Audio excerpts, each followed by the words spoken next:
იუსტიციისა და სამოქალაქო ინტეგრაციის საკითხებში აფხაზეთის მინისტრის აპარატის ინიციატივით ქალაქ ბორჯომში ჩართულობის სივრცე გაიხსნა. პროექტი ახალგაზრდული სივრცე ქართულ-აფხაზური ურთიერთობების მხარდასაჭერად 2 თვის განმავლობაში აფხაზეთიდან დევნილი 50 ბენეფიციარისთვის შემეცნებით საგანმანათლებლო აქტივობებში ჩართულობას ითვალისწინებს. პროექტის მიზანს წარმოადგენს აფხაზეთიდან დევნილი მოზარდების სოციალური ინტეგრაციის გაზრდა და განვითარების ხელშეწყობა.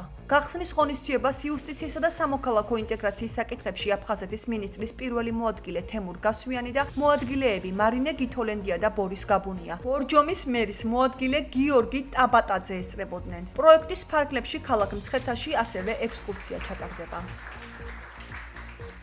ახალგაზრდული სივრცე ქართულ-აფხაზური ურთიერთობების მხარდასაჭერად მინისტრის აპარატის ძალიან წარმატებული პროექტი გახლავთ, რომელიც განხორციელდა არაერთ რეგიონში საქართველოში.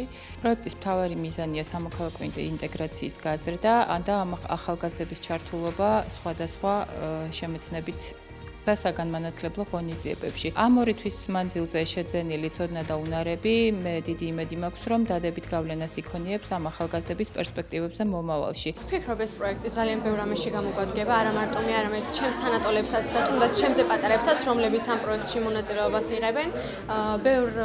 ასე რომ ვთქვათ, ბევრი იდეების დახვეწაშიც მოეხმარებათ, ინიციატივის წყაროებიც არის და мотиваცია, უფრო კომუნიკაბელურებით შეიძლება გახდნენ ამ პროექტების წარდგენის საშუალებით. პირადად ჩემთვის ძალიან მნიშვნელოვანი იყო ესეთი პროექტები.